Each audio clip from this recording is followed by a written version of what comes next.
ይግቡ በ45000 ካሬ ሜትር ላይ ወደ ተንጣለለው የፊሶን ሪል ስቴት እንኳን ደህና መጣችሁ።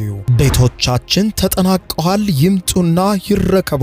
በተንጣለለው የፊሶን መንደር ታውን ሃውስ፣ ቪላና አፓርትመንት እንደ ምርጫው አቀርበናል። ዘመናዊና ቅንጡ አፓርትመንቶቻችን ከባለ 1 እስከ ባለ 3 መኝታ ተሰናድተዋል። እርሶን ይጠብቃሉ። የከርሰ ምድር ውሃ፣ ለተለያዩ ፕሮግራሞች የሚሆን ሰፊ ቴራስ፣ 24 ሰዓት የማይቋረጥ ተጠባባቂ ጄኔሬተር፣ ሰፊና አስተማማኝ የመኪና ማቆሚያ፣ የደህንነት ካሜራ ጨምሮ ይሄ ቀረሽ የማይባል ዘመናዊና ቅንጡ አፓርትመንት። ምርጫው ቪላ ከሆነ ደግሞ የተሟላና በ340 ካሬ ሜትር ላይ ያረፈ በውስጡ 6 መኝታ ቤቶች፣ 7 መታጠቢያ ቤቶች፣ 2 ሳሎን፣ 1 ባህላዊና 1 ዘመናዊ ኩሽናዎችን በውስጡ ያቀፈ ቤትም አለን። ታውን ሃውስስ ቢሉ በፊሶን መንደር ምን ጠፍቶ 5 መኝታ ቤት፣ 6 መታጠቢያ ቤትን፣ 1 ባህላዊና 1 ዘመናዊ ኩሽና አካቶ በ190 ካሬ ላይ ያረፈ 2 መኪና ማቆም የሚያስችል ሰፊ ግቢ ያለው የፊሶን መንደር። ይምጡ፣ ዛሬውኑ የቤት ባለቤት ይሆኑ። በ0952 78 78 78 ወይም በ0952 79 79 79 ላይ ሃሎ ይበሉን። ፊሶን ሪል ስቴት የርሶ።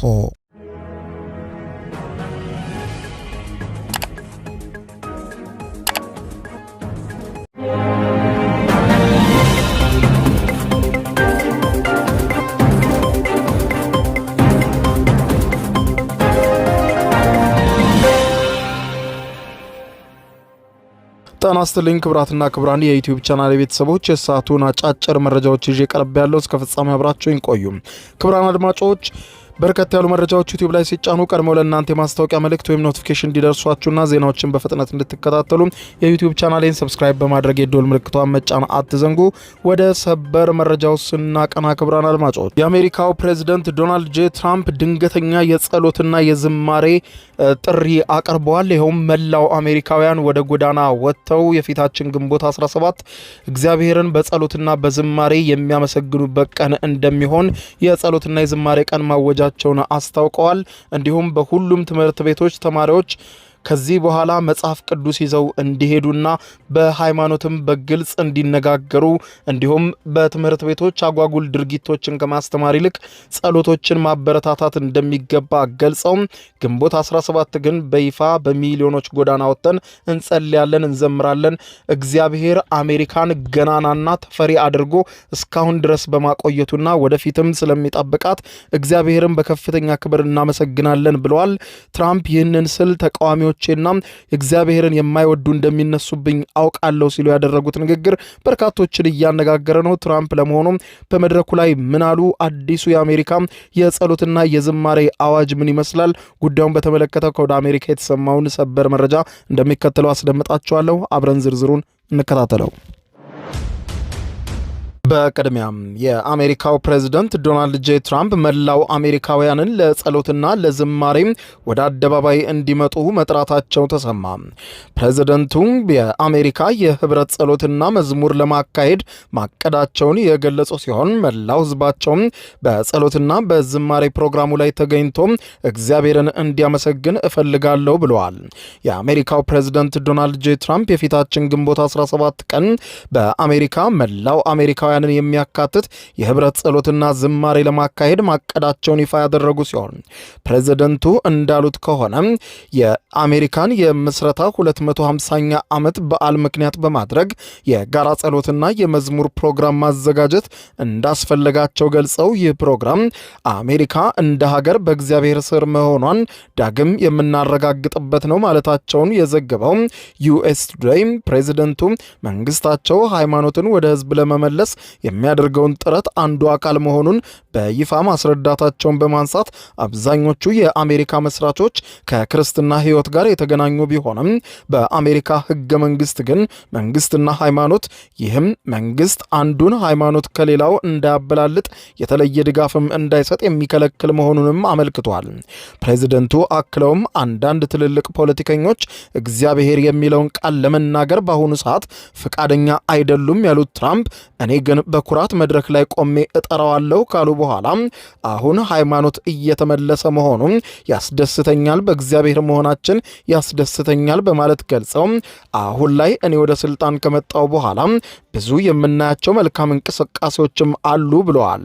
ቤተ ክርስቲያናት በህዝብ እየተሞሉ ነው፣ ከ2 ዓመት በፊት እንደዚህ አልነበረም በማለት የገለጹ ሲሆን የሃይማኖት ተቋማት አግባብ ባልሆነ ነገር ተዘፍቀው ነበር ብለዋል። ስለዚህም አሁን ወደ እግዚአብሔር መመለስ ስላለብን የአደባባይ የህብረት ጸሎትና ዝማሬ በዋሽንግተን ዲሲ በከፍተኛ ቁጥር አሜሪካውያን በተገኙበት ይካሄዳል ብለዋል። ዶናልድ ትራምፕ ግንቦት 17ን ለምን ብሔራዊ የአሜሪካ የጸሎት ቀን ተብሎ እንዲታሰብና ህዝቡም ወደ አደባባይ ወጥቶ በዝማሬ አምላኩን እንዲያመሰግን ቀኑን የመረጡበትን ምክንያት ይፋ ባያደርጉም ወቅቱ ግን ከአሜሪካ የነጻነት አዋጅ ቀን ቀደም ብሎ የቅኝ ገዢዎች ኮንግረስ ግንቦት 17 ቀን ብሔራዊ የጸሎትና የጾም ቀን እንዲሆን በ1776 ዓመተ ምህረት አዋጅ አውጆ እንደነበር ታሪክ ያስታውሳል።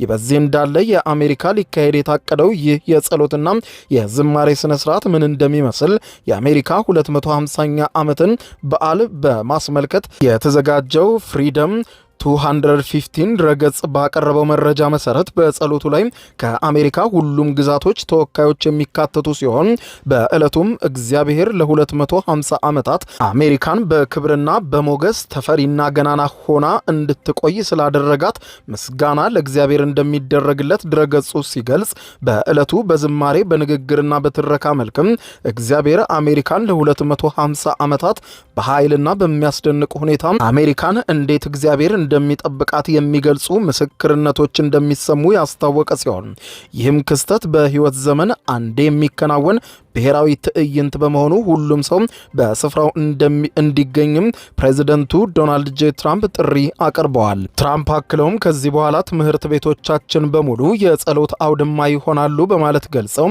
ተማሪዎች በግልጽ በትምህርት ቤቶቻቸው ጸሎትና ዝማሬ እንዲያካሂዱ የሚያዝ አዲስ መመሪያም እንደፈረሙ ተገልጿል። አሜሪካ ወደ ፈጣሪ በግልጽ መመለስ አለባት በማለትም በግዙፉ ዘመቻ እንደሚጀምሩም ነው ትራምፕ የገለጹት። ፕሬዚደንት ትራምፕ ለጸሎት ህዝባቸውን በጠሩበት የመድረክ ንግግር ላይ ሲናገሩ እምነት ወደ አሜሪካ ህዝብ ህይወት እየተመለሰ ነው በማለት አውጀው ከሁሉም በላይ ግን ትልቅ ትኩረት የሚስበው ጉዳይ የትምህርት ሚኒስቴር ወይም ዲፓርትመንት ኦፍ ኤጁኬሽን እንዲተገብረው ያዘዙት መመሪያ ነው። በትምህርት ቤቶች የጸሎት መብት እንዲከበር ይፋ ያደረጉ ሲሆን ፕሬዝደንቱ ይፋ ያደረጉት የአዲስ መመሪያ በመንግስት ትምህርት ቤቶች ውስጥ የሚገኙ ተማሪዎችና መምህራን ሃይማኖታዊ እምነታቸውን በነጻነት እንዲገልጹና በትምህርት ቤቶችም ጸሎቶች እንዲከናወኑ ህገ መንግስታዊ ዋስትና የሚሰጥ አድርገውታል። መመሪያውም ሲገልጹ ማንኛውም ተማሪ በትምህርት ቤት ግቢ ውስጥ በእረፍት ሰዓቱ ተጠቅሞ ወይም በምሳ ሰዓቱ በድምፅም ሆነ በጸጥታ የመጸለይ ሙሉ መብት እንዳለው ይደነግጋል። ትምህርት ቤቶች ይህንን መከልከል እንደማይችሉም ገልጸዋል። መምህራን ወይም የትምህርት ቤት አስተዳዳሪዎች ተማሪዎችን እንዲጸልዩ ማስገደድ አይችሉም። ነገር ግን በግል ፍላጎት የሚደረግ የህብረት ጸሎትን ማገድ ፈጽሞ ክልክል ነው ብለዋል ትራምፕ በንግግራቸው እግዚአብሔርን ስለመረጥንና ለእግዚአብሔር ስለምንዘምር አዳዲስ ህጎችንም በማውጣታችን ሊከሱን ይችላሉ። የእኛ ተቃዋሚዎች ግን እናሸንፋቸዋለን፣ ከእግዚአብሔር ጋር ነን ብለዋል። ትራምፕ ይህ መመሪያ ሊበራሎችንና የግራ ዘመም ፖለቲከኞችን ቁጣ እንደሚቀሰቅስ በመድረኩ ላይ በግልጽ ተናግረው ይህ ትልቅ ጉዳይ ወይም ለኛ የእግዚአብሔር ጉዳይ ቢግ ዲል ነው ሲሉ ተደምጠዋል። ዴሞክራቶችና ተቃዋሚዎች ወደ ፍርድ ቤት እንደሚወስዱት እጠብቃለሁ። ሁልጊዜ የእነርሱ ነገር እንዲህ ነው፣ ከእግዚአብሔር ተቃራኒ መሄድ ነው። ነገር ግን እኛ ከእግዚአብሔር ጋር ነን፣ እናሸንፋቸዋለን ሲሉ በልበ ሙሉነት ተናግረዋል። የአሜሪካ ትምህርት ቤቶች ከዚህ ቀደም እንደነበሩት አይሆኑም። ከዚህ ቀደም የማይገባቸውንና ለልጆች የማይሆኑ ነገርን ጭምር ሲነገራቸው ነበረ። ካሁን በኋላ ግን እንደ ቀድሞ እንዲሆኑ አልፈቅድላቸውም ብለዋል። ተማሪዎች መጽሐፍ ቅዱስ ይዘው በግቢ ውስጥ ተሰባስበው ሲጸልዩ ማየት የምፈልገው ነገር ነው። ይህ የሃይማኖት ነጻነት ነው።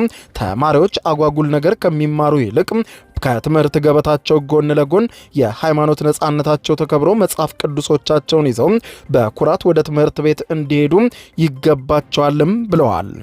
ትራምፕ ይህንን የጸሎት ጥሪ ካደረጉ በኋላ ተቃውሞ እዚህም እዚያም መሰማቱን ቀጥሏል። በተለይም ትራምፕ አዲሱ አሜሪካ የሚሏትንና የሃይማኖት ነጻነትን የማታከብር በክርስትና ሃይማኖት ላይ ብቻ የተደገፈች አሜሪካን ለመመስረት እየታገሉ ነው በማለት ገልጸው የዲሞክራት ተቃዋሚዎች ባስነበቡት ጽሑፍ ላይ የታዋቂው የእንግሊዙ ጋዜጣ ዘ ጋርዲያን በሰፊ እትሙ ይዞት ወጥቷል።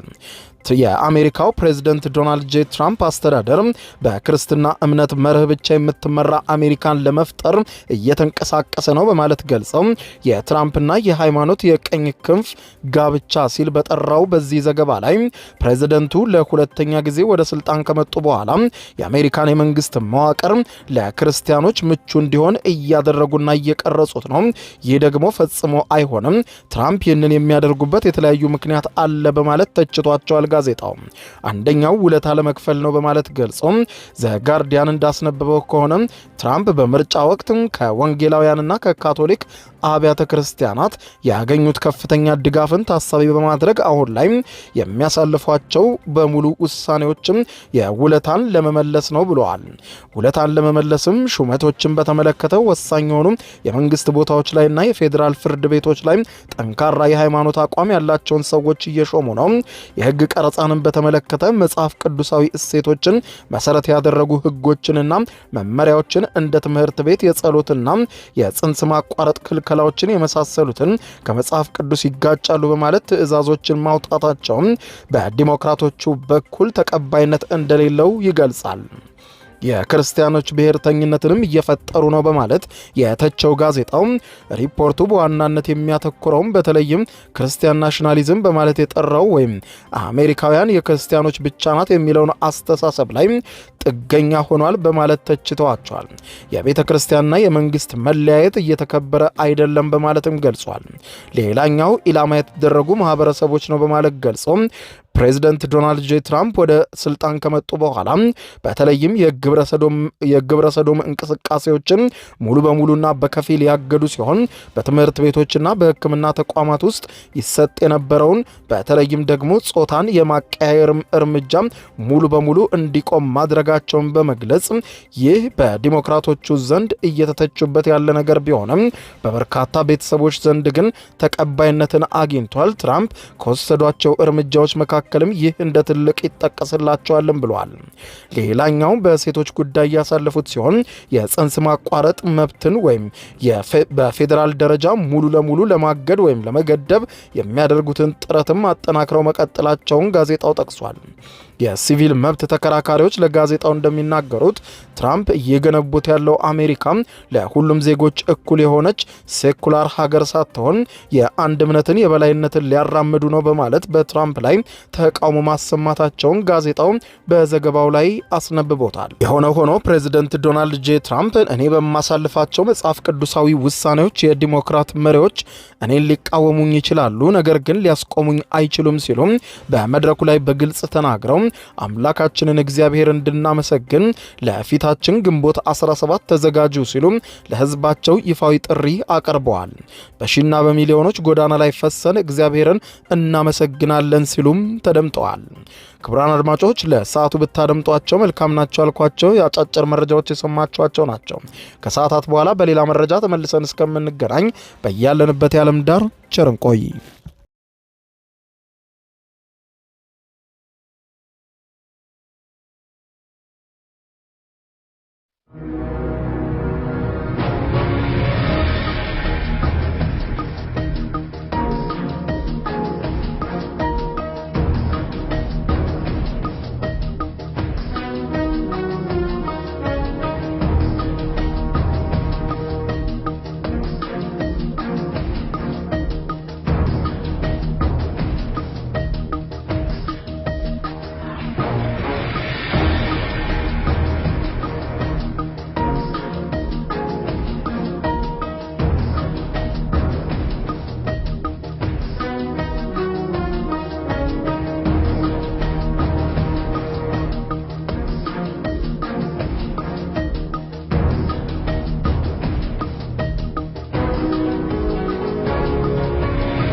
የዩቲዩብ የስኬት ሚስጥሮችን በዝርዝር የያዘው የአቤል ብርሃኑ የወይኗ ልጅ መጽሐፍ ሁለተኛ እትም በገበያ ላይ። ዩቲዩብ ለመጀመር በአጭር ጊዜ ስኬትን ለመቀዳጀት አስበዋል?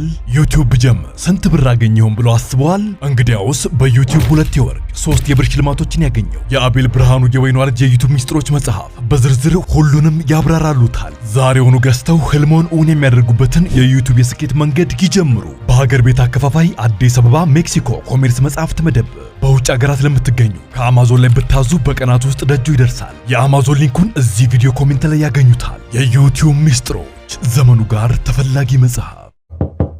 ይግቡ። በ45000 ካሬ ሜትር ላይ ወደ ተንጣለለው የፊሶን ሪል ስቴት እንኳን ደህና መጣችሁ። ቤቶቻችን ተጠናቀዋል። ይምጡና ይረከቡ። በተንጣለለው የፊሶን መንደር ታውን ሃውስ፣ ቪላና አፓርትመንት እንደ ምርጫው አቅርበናል። ዘመናዊና ቅንጡ አፓርትመንቶቻችን ከባለ 1 እስከ ባለ 3 መኝታ ተሰናድተዋል። እርስዎን ይጠብቃሉ። የከርሰ ምድር ውሃ፣ ለተለያዩ ፕሮግራሞች የሚሆን ሰፊ ቴራስ፣ 24 ሰዓት የማይቋረጥ ተጠባባቂ ጄኔሬተር፣ ሰፊና አስተማማኝ የመኪና ማቆሚያ፣ የደህንነት ካሜራ ጨምሮ ይሄ ቀረሽ የማይባል ዘመናዊና ቅንጡ አፓርትመንት። ምርጫው ቪላ ከሆነ ደግሞ የተሟላና በ340 ካሬ ሜትር ላይ ያረፈ በውስጡ 6 መኝታ ቤቶች፣ 7 መታጠቢያ ቤቶች፣ 2 ሳሎን፣ 1 ባህላዊና 1 ዘመናዊ ኩሽናዎችን በውስጡ ያቀፈ ቤትም አለን። ታውን ሃውስስ ቢሉ በፊሶን መንደር ምን ጠፍቶ 5 መኝታ ቤት፣ 6 መታጠቢያ ቤትን፣ 1 ባህላዊና 1 ዘመናዊ ኩሽና አካቶ በ190 ካሬ ላይ ያረፈ 2 መኪና ማቆም የሚያስችል ሰፊ ግቢ ያለው የፊሶን መንደር። ይምጡ፣ ዛሬውኑ የቤት ባለቤት ይሆኑ። በ0952 78 78 78 ወይም በ0952 79 79 79 ላይ ሃሎ ይበሉን። ፊሶን ሪል ስቴት የርሶ